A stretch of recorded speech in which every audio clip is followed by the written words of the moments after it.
किसान समूह बनाकर आप कैसे अच्छा मुनाफा कमा सकते हैं और अपनी फसल का जो है वो सही दाम प्राप्त कर सकते हैं। आज इस वीडियो के माध्यम से हम आपको पूरी जानकारी देंगे, क्योंकि आज हम पहुंचे हैं उत्तर प्रदेश के एक गांव में जिसका नाम है भत्स्याना, जो हापुड़ के पास पड़ता है और ये जगह पड़ती है गढ़मुक्तेश्वर के पास। तो हमारे साथ मौजूद हैं आज त्यागी जी, हर्षवर्धन त्यागी जी, जो बीते कई वर्षों से जैविक खेती कर रहे हैं, नेचुरल फार्मिंग कर रहे हैं, इसी के साथ साथ एक एफपीओ का संचालन कर रहे हैं। उनसे जानते हैं कि क्या है उनकी पूरी एफपीओ का कॉन्सेप्ट। बहुत बहुत स्वागत है आपका। नमस्कार सर जी, ये जो पूरा कॉन्सेप्ट है आपका एफपीओ को लेकर जो आप काम कर रहे हैं, पहले शुरुआत आपने प्राकृतिक खेती से करी, उसकी वीडियो भी हमारे चैनल पे है आपकी। तो क्या पूरा कॉन्सेप्ट है और आप कहाँ तक पहुँचे हैं? सर, जैसे आपने बताया, ये गंगा का रीजन है। गंगा के रीजन के नज़दीक में हम प्राकृतिक खेती पिछले 4 वर्षों से कर रहे हैं। 2019 में मैंने शुरुआत की थी और एक छोटी सी समस्या है प्राकृतिक और जैविक खेती करने वाले किसानों की कि अलग से कोई मंडी व्यवस्था नहीं है उनके लिए। उनको उसी जगह जाना होता है अपना उत्पाद लेके जहाँ पर केमिकल या रासायनिक खेती करने वाले किसान जाते हैं। तो अलग से कोई प्रोत्साहन नहीं था मंडी में। इसी कारण जो मैं आपको बताऊँ, हमारा एक कॉन्सेप्ट है भारत सरकार ने जिसको बहुत किसानों के लिए प्रयास किया है चलाने का, वो है एफपीओ यानी कृषक उत्पादक संगठन। अब ये कृषक उत्पादक संगठन और कुछ नहीं, केवल एक ऐसी व्यवस्था है जिसमें किसान जो है अपने जो उत्पाद जो पैदा करते हैं उनको प्रसंस्करण करके, प्रोसेसिंग करके सीधे उपभोक्ताओं तक पहुंचा सके और मैक्सिमम प्राइस यानी जो सबसे अधिकतम जो मूल्य उनको मिल सकता है वो सीधे ग्राहक से लें। तो उसी संदर्भ में हमने एक छोटा सा प्रयास किया और कृषक उत्पादक संगठन एक बनाया हमारे क्षेत्र में, जिसका नाम है आरंभशील किसान उत्पादक संगठन। और इसी में हम जो है छोटे छोटे प्रयास कर रहे हैं। उन्हीं प्रयासों को आपके साथ आज हम साझा करेंगे। इस फार्म पर आप क्या क्या कुछ कर रहे हैं, जरा हमको अगर बता पाए, हमारे दर्शक देख पाए अपनी स्क्रीन पर, जैसे कि यहाँ पर हम देख रहे हैं। देखिए, जैसा आप ये पूरा बाग देख पा रहे हो, ये एक आम का बाग है। अमूमन जो है आम के बाग में केवल आम की ही फसल होती है और इसके अलावा कोई और फसल नहीं की जाती। पर ये जो बाग आप देख रहे हैं, इस बाग में हमने इस तरीके से लगाया है, इस तरह से प्लान किया है कि इसमें इतना स्पेस है कि आप आम के साथ साथ और भी चीज़ों का उत्पादन ले सकते हैं, जैसे हम लेते भी हैं। अभी आप मेरे पीछे देख पा रहे हो, जैसे आप ये देख रहे हो, ये प्राकृतिक सब्जियों की जो हम खेती कर रहे हैं मचान विधि से, जिसमें हमने बेल के सब्जियाँ लगाई हुई हैं। ये बाग के अंदर ही लगा हुआ है, एक तरह से इंटरक्रॉपिंग है। इधर आप देखेंगे, इधर यहाँ पे जो है हमने ये शिमला मिर्च लगाई हुई है और शिमला मिर्च के पीछे उधर वहाँ पर जो है भिंडी लगी हुई है। और इसके साथ साथ आप देखोगे गन्ने जैसी फसल को भी हमने यहाँ पे ट्राई किया है। जैसे आप ये देख पा रहे हो, ये हमने इस बार थोड़ा सा गन्ने का भी एक इसमें जो है थोड़ा सा एक्सपेरिमेंट करके देखा है। इधर फिर से ये सब्जियाँ लगी हुई हैं जो आप ये पीछे मेरे देख पा रहे हो।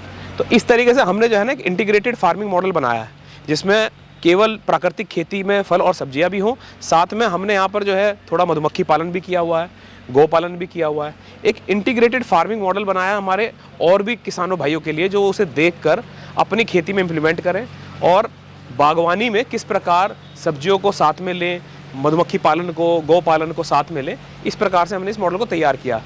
इसी मॉडल पर हमने जो है ये एफपीओ का भी शुरुआत की। अपने साथ जो है हमने शुरुआत में 10 किसान जोड़े थे, उनको हमने साथ लिया। फिर धीरे धीरे करते हुए आज 756 प्राकृतिक खेती करने वाले हमारे क्षेत्र के किसान इस एफपीओ से जुड़े हुए हैं। और आज हम आपको एक बहुत ही अच्छी चीज़ बताएंगे। एक जो फल और सब्जी के किसान हैं हमारे, उनके लिए प्रोसेसिंग का हम कोई रास्ता ढूंढ नहीं पा रहे थे। तो एक बहुत ही इनोवेटिव प्रोजेक्ट हमने शुरू किया है, जिस हमारे जो मेरठ एग्रीकल्चर यूनिवर्सिटी है उसके वीसी सर जो है श्री कृष्ण कुमार जी, डॉक्टर कृष्ण कुमार जी, उन्होंने प्रोजेक्ट का जो है पूरा निरीक्षण किया और निरीक्षण करने के बाद इसको किसानों के लिए चालू कर दिया। और इसी प्रोजेक्ट को जो है आज हम आपको दिखाने वाले हैं। तो जैसा कि मैंने आपको बताया, आज हमने यहाँ पर एक अपना एक इनोवेटिव प्रोजेक्ट जो है हमारे एफपीओ के अंतर्गत वो लगाया है, जिसका लोकार्पण हमारे माननीय कुलपति जी डॉक्टर कृष्ण कुमार सिंह जी ने किया। हमारे मेरठ एग्रीकल्चर यूनिवर्सिटी के वीसी है वो। इस प्रोजेक्ट की मैं आपको विशेषता बता दूं तो इस प्रोजेक्ट में हम जो है, जैसा आप मेरे पीछे ये देख पा रहे हो, ये एक कोल्ड रूम है। इसकी क्षमता 15 मेट्रिक टन है और ये कोल्ड रूम ना केवल कोल्ड रूम का काम करेगा, ये 2 और काम भी कर सकता है। ये जो टेक्नोलॉजी है ये इस तरह से डिज़ाइन की गई है कि ये ही रूम आपका कोल्ड रूम की तरह भी काम करेगा, प्लस यही रूम आपका डिहाइड्रेटर की तरह काम भी करेगा और यही रूम आपका राइपनिंग चैम्बर की तरह भी काम करेगा। मैं आपको डिहाइड्रेटर का अगर उदाहरण दूं तो कल हमने एक एक्सपेरिमेंट करके देखा था। ये एक हमारा चिप्स कटर है जो हमने एक छोटा सा जुगाड़ करके हमने बनाया ताकि इसकी कॉस्ट हम कम ला सकें। इस चिप्स कटर में आप देख सकते हो, हमने हल्दी को, ये भी मॉइस्चर है इसमें, इस तरीके से पीसेस में काट लिया है। ये चिप्स कटे हुए हैं हल्दी के, और इसको हमने इस चैम्बर में डिहाइड्रेटर के माध्यम से कल डिहाइड्रेट जब किया था तो उसके बाद आप देख सकते हो ये इस तरीके से बहुत ही क्रिस्पी चिप्स बन गए, जिसको अब आप बहुत आसानी से पीस सकते हैं। तो आप देख सकते हैं कि हल्दी की प्रोसेसिंग जो कि इतनी मुश्किल काम हुआ करता था, बड़ा लेबर इंटेंसिव काम था, उसको बड़ा ही सिंपल कर दिया गया है। आप हल्दी के चिप्स काटिए एक छोटी सी मशीन के साथ, उस चिप्स को आप इस डिहाइड्रेटर में रखकर इस तरीके से डिहाइड्रेट कर लीजिए, और इसके बाद केवल इसका हमें पिसाई करनी है, जो कि हम नॉर्मल मिक्सी से भी कर सकते हैं घर पर अगर हम बात करें तो, या अगर हम इसका प्लांट की बात करें, बड़े कमर्शियल लेवल पर करना चाहते हैं, तो अब हम इसका एक छोटा सा ग्राइंडर लगा सकते हैं, जिससे हम हल्दी का पाउडर बना सकते हैं। ना केवल हल्दी, ये हल्दी के अलावा और भी सब्जियों को इसी तरीके से डिहाइड्रेट करके उसका पाउडर बनाने का काम करेगी। जैसा आप देख पा रहे हैं मेरे पीछे जो है ये रूम है, मैं आपको इसको दिखा दूं।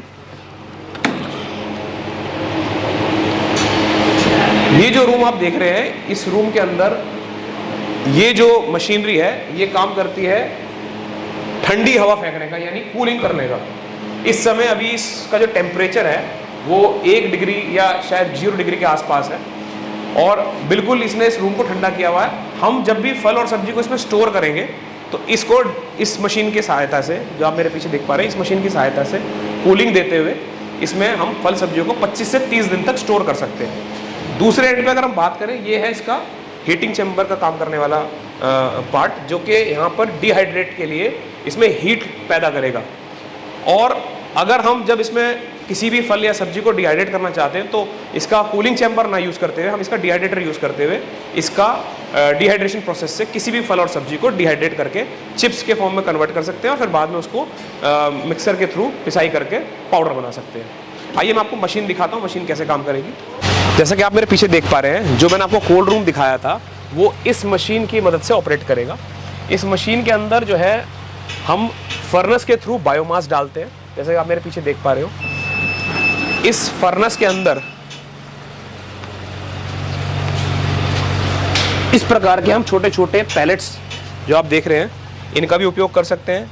इन पैलेट्स के अलावा अगर हमारे पास गोबर के कंडे हैं, या लकड़ी है, लकड़ी के चिप्स हैं, या पराली है, या किसी भी प्रकार का बायोमास है जो कि हम उपयोग कर सकते हैं, वो हम इस फर्नेस के माध्यम से या इस भट्टी के माध्यम से इसमें डालकर इस मशीन को रनिंग में ला सकते हैं। इस मशीन का रनिंग का काम ये है कि ये जब हीट डेवलप करेगी, जब इसके अंदर भट्टी चलेगी, तो ये पानी को गर्म करेगी, और पानी गर्म करने के बाद जो गर्म पानी होगा वो जब अगर हमें इसे कूलिंग चैम्बर की तरह यूज़ करना है, तो वो अमोनिया गैस जो इसके अंदर भरी हुई है उसका इस्तेमाल करते हुए इसको टेम्परेचर को डाउन लेके आएगा और ठंडा करेगा। ये आप कूलिंग टावर देख सकते हैं। ये कूलिंग टावर जो है इसको ठंडा, पानी को ठंडा बनाए हुए पानी के अंदर टेम्परेचर मेंटेन करने का काम कर रहा है। और जैसे मैंने बताया कि कूलिंग के अलावा ये डिहाइड्रेशन का भी काम करती है। तो जब हमें इसे डिहाइड्रेटर की तरह यूज़ करना है, तब इसी मशीन के अंदर भट्टी का जो पानी जो गर्म हो रहा है भट्टी में, वो पानी सर्कुलेट होकर हीटिंग चैम्बर के थ्रू इस जो ये रूम है इसको हीट देगा और डिहाइड्रेटर का काम करेगा। जैसा मैंने बताया कि इसके अंदर हम इस रूम को जो है राइपनिंग के लिए भी यूज़ कर सकते हैं। तो राइपनिंग में जो हम इसको जब ठंडा करेंगे, ठंडा करते हुए इसमें जो है हम राइपनिंग की तरह भी इस चैम्बर का इस्तेमाल कर सकते हैं। मेरे साथ इस मशीन को डिज़ाइन करने वाली जो कंपनी है, उनके टेक्निकल एक्सपर्ट भी हैं। मैं चाहूँगा कि वो भी आपको इस मशीन की जो डिटेल टेक्नोलॉजी है उसके बारे में बताएं। ये जो प्रोडक्ट है ये हमारे ग्रीन चिल 400 है, तो इसकी कैपेसिटी है 4 TR कूलिंग की। इसको रन करने के लिए हमारा जो बॉयलर है, इस पे हम जो भी बायोफ्यूल जो भी हम जला सकते हैं, एनीथिंग यू कैन बर्न, आप इसको यूज़ करके इससे अपना कूलिंग निकाल सकते हैं। ये बाकी जो कंप्रेसर बेस जो हमारा है उससे ये बहुत चीप टू ऑपरेट है सर। जो इलेक्ट्रिसिटी का जो बिल आता है वो आपको बहुत कम कर देता है ये, और एक जो फार्मर होता है वो 3 से 4 गुना ज़्यादा फ़ायदा उठा सकता है इससे। तो जैसे कि सर ने बताया था, ये हमारा बर्नर है जिसमें अभी पैलेट जल रहे हैं। यहाँ से गर्म पानी जा रहा है। हमारा ये जो पेटेंटेड टेक्नोलॉजी है इसके अंदर यहाँ से हमारे रेफ्रिजरेंट रिलीज़ होती है, और ये थ्रू आउट हमारा अंदर इवेपोरेटर के अंदर सर्कुलेट होता है। इस मशीन में हम 0 डिग्री से +20 तक हम मेंटेन कर सकते हैं इन कोल्ड रूम। और जो आइस मेकिंग वाली मशीन जो होती है इसकी अटैचमेंट में आती है। अगर आप कोल्ड रूम नहीं ले रहे हैं तो आप इसमें आइस मेकिंग ले सकते हैं। उसके बाद हमारा बल्क मिल्क चिलर आता है, हाइड्रोफोनिक का ये आता है। तो वो सब में हम इसी मशीन को यूज़ करके कूलिंग प्रोवाइड करवा सकते हैं। सर, जैसा कि मैंने आपको बताया, हमारा एफपीओ जो है लगभग 2 साल से काम कर रहा है और हमारा एफपीओ ने आज जो ये प्रोजेक्ट लगाया है, ये फल और सब्जियों के किसानों को लाभ पहुंचाने के लिए छोटी सी यूनिट लगाई है। इसके अलावा पूर्व में हम क्या कर रहे थे, थोड़ा सा आपको वही बताना चाहेंगे। ये कुछ उत्पाद हैं जो आप देख पा रहे हैं, इसमें कि शहद है हमारे पास, ये मिलेट्स पे हमने काम स्टार्ट किया था, तो बाजरा के बिस्किट्स हमने बनाए हैं और हम दिल्ली एनसीआर में सप्लाई देते हैं।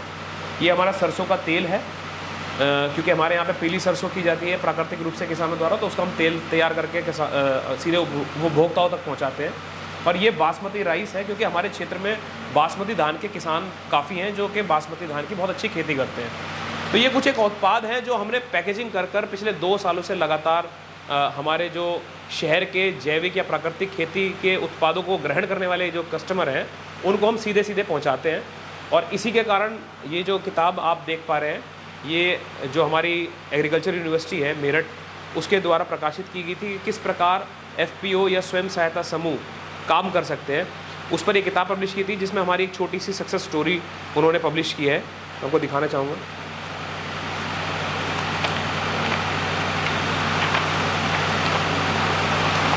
ये हमारे एफपीओ की जो है सक्सेस स्टोरी, इसमें हमारे एफपीओ की सक्सेस स्टोरी इसमें दिखाई गई थी, ताकि और भी किसान हमारी स्टोरी से प्रभावित होकर इंस्पिरेशन लेकर कुछ आगे करें।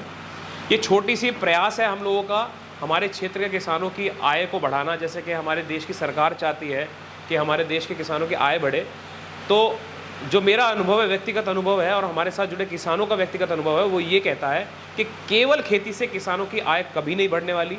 आपको खेती के साथ जो सहयोगी व्यवसाय है, जैसे मधुमक्खी पालन, गौ पालन, या आपका डेयरी फार्मिंग के साथ साथ पोल्ट्री फार्मिंग, इस तरह के व्यवसाय को भी जोड़ना पड़ेगा। और उसके बाद ऐसे छोटे छोटे किसान उत्पादक संगठन बनाकर अपने उत्पाद को स्वयं प्रसंस्करण करके, पैकेजिंग करके, खुद डायरेक्ट मार्केटिंग करके ही हम किसान अपनी आय को बढ़ा सकते हैं। और इसके बाद इसकी कोई लिमिट नहीं है, ना ही ये कहने की बात है कि दुगनी होगी। मैं कहता हूँ हमने कुछ हमारे प्रोडक्ट ऐसे हैं जो अगर हम सीधे डायरेक्ट मंडी बेचते हैं तो हमें जो प्राइस मिलता है, अगर हम प्रोसेसिंग करके जब उसे बेचते हैं तो उसके 6 गुना या 8 गुना प्राइस भी हम ले लेते हैं। तो ये जो स्वयं सहायता समूह है या किसान उत्पादक संगठन है, ये केवल वो कोशिश है जिसके कारण हमारे जैसे किसान जो है वो संगठित होकर अपनी आय बढ़ा सकते हैं और एक ऐसा जीवन व्यतीत कर सकते हैं जो कि समाज में सम्मानित हो, सम्मानजनक हो।